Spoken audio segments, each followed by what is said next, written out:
Breaking news చూస్తున్నాం. BJP శాసనసభ పక్ష నేత ఎంపిక విషయంలో సస్పెన్స్ కొనసాగుతోంది. ఎల్పీ నేత ఎంపిక విషయంలో కమలం పార్టీ మల్లగుల్లాలు పడుతున్నది.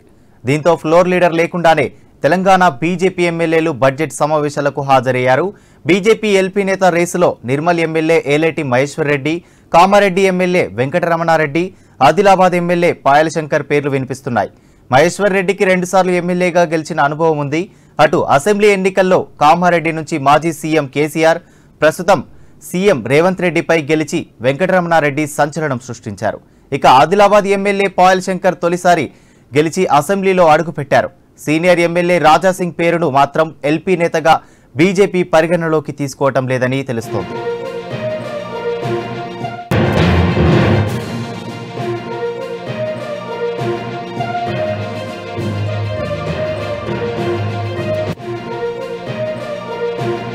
బ్రేకింగ్ కు సంబంధించి మరిన్ని వివరాలు మా ప్రతినిధి భార్గవ్ లైవ్ లో అందిస్తారు. భార్గవ్, చెప్పండి, ఫ్లోర్ లీడర్ విషయంలో బీజేపీ ఎందుకింత సతమతమవుతుంది? రేసులో ఎవరున్నారు? దేవా, థ్యాంక్ యూ దేవా. బీజేపీ శాసనసభ పక్ష నేత లేకుండానే బడ్జెట్ సమావేశాలకు బీజేపీ ఎమ్మెల్యేలు హాజరయ్యారు. అంటే చాలా రోజుల నుంచి కూడా బీజేపీ లీడర్ లేకుండా కూడా బీజేపీ ఎమ్మెల్యేలు ఎవరైతే ఉన్నారో దాంట్లో కొంత గందరగోళంగా ఉన్న పరిస్థితి. దీని మీద కేంద్ర మంత్రి బీజేపీ రాష్ట్ర అధ్యక్షుడు కిషన్ రెడ్డి దీని మీద ఎలాంటి కమిటీ అంటే వాళ్ళని కూర్చోబెట్టి ఎమ్మెల్యేలను కూర్చోబెట్టి ఎవరికి ఇంట్రెస్ట్ ఉంది, ఎవరైతే దీనికి సరిపోతారు అనే అంశాల గురించి చర్చ జరగలేదని కూడా ఆ బీజేపీ ఎమ్మెల్యేలు మాట్లాడుతున్నారు. కనీసం పార్టీలో జరుగుతున్నటువంటి విషయాలు కావచ్చు, మరి ఈ బీజేపీ నేతకు సంబంధించిన ఎవరు అర్హులు, ఎవరిని తీసుకుంటే బాగుంటుందని కూడా ఎమ్మెల్యేలను కూర్చోబెట్టి కనీసం కిషన్ రెడ్డి మాట్లాడలేదని కూడా ఆ బీజేపీ ఎమ్మెల్యేలు మాట్లాడుతున్నారు. ముఖ్యంగా ఇందులో ఆ నిర్మల్ ఎమ్మెల్యే ఏలేటి మహేశ్వర్ రెడ్డి పేరు గట్టిగా వినపడతా ఉంది దేవా. ఎందుకంటే ఆయన గతంలో 2 సార్లు ఎమ్మెల్యేగా పనిచేసిండు. సో ఇటు రేవంత్ రెడ్డితో ఒకనొక దశలో రేవంత్ రెడ్డిపై పూర్తిగా పెద్ద ఎత్తున విమర్శలు చేసి ఆయన బీజేపీ పార్టీలోకి పోయిండు. కాబట్టి మహేశ్వర్ రెడ్డిని టెంపరీగా బీజేపీ నేతగా ఆయన అంటే లోక్సభ బడ్జెట్ సమావేశాలు అయిపోయేంత వరకు టెంపరీగా ఆయన లోక్సభ అంటే బీజేపీ నేతగా కూడా ఆయన ఉండబోతున్నారు. ఆ బడ్జెట్ సమావేశాలకు సంబంధించి పూర్తిగా ఆయన హ్యాండిల్ చేయబోతున్నాడు అనే చర్చ కూడా పార్టీలో కొనసాగుతుంది. ఇకపోతే పైడి రాకేష్ రెడ్డి ఆర్మూల్ ఎమ్మెల్యే, ఆయన కూడా అంటే పార్టీలో చాలా క్రియాశీలకంగా ఉన్నాడు. ఆయన పేరు కూడా ఒకనొక దశలో గట్టిగా వినపడ్డది. ఖచ్చితంగా ఏదైతే బీజేపీ నేతగా ఆయన ఉండబోతున్నాడు, శాసనసభ పక్ష నేతగా కూడా ఉండబోతున్నాడు అని కూడా చర్చ జరిగింది. సో ఈ నేపథ్యంలోనే ఇవన్నీ కూడా కొన్ని పేర్లు వినపడతా ఉన్నాయి. ఒకవేళ ఆ రెడ్డి అంటే ఓసీ ఈక్వేషన్ కి వచ్చేసరికి కామారెడ్డి ఎమ్మెల్యే ఇటు ముఖ్యమంత్రి రేవంత్ రెడ్డి, మాజీ ముఖ్యమంత్రి కేసీఆర్ ని సైతం ఈయన అంటే ఓడించిన పరిస్థితి మనం చూస్తా ఉన్నాం. ఒక సంచలనమైన సృష్టించింది ఆయన. ఎందుకంటే మాజీ ఎమ్మెల్యే, ప్రస్తుత ఎమ్మెల్యే ఇద్దరిని కూడా ఓడించిన పరిస్థితి కామారెడ్డి ఎమ్మెల్యే వెంకటరమణారెడ్డి. ఒకనొక దశలో కామారెడ్డి వెంకటరెడ్డి ఈయనని శాసనసభ పక్ష నేతగా కూడా ఎన్నిక కాబోతున్నాడనే చర్చ కూడా పార్టీలో విస్తృతంగా కూడా చర్చ జరిగింది. కానీ దీనికి శాసనసభ పక్ష నేతగా ఉండాలంటే ఖచ్చితంగా సబ్జెక్టు మీద, ఇటు తెలంగాణ ఉద్యమం మీద, పార్టీలో ఇరిగేషన్ ప్రాజెక్టుల మీద, అదేవిధంగా ఏదైతే అన్ని శాఖల మీద పెద్ద ఎత్తున గ్రిప్ ఉండాలి, వాటి మీద పెద్ద ఎత్తున మాట్లాడే అవకాశం ఉండాలి. కాబట్టి ఆచితూచి అడుగులు వేస్తుంది. దీని మీద కేంద్ర అధినాయకత్వం కూడా బీజేపీ రాష్ట్ర అధ్యక్షుడు కిషన్ రెడ్డి కూడా దీని మీద ఎట్లాంటి వీళ్ళని కూర్చోబెట్టి కనీసం ఎవరుంటే బాగుంటది, దీనికి ఎవరు అర్హులు, దీని మీద చర్చ జరగలేదు.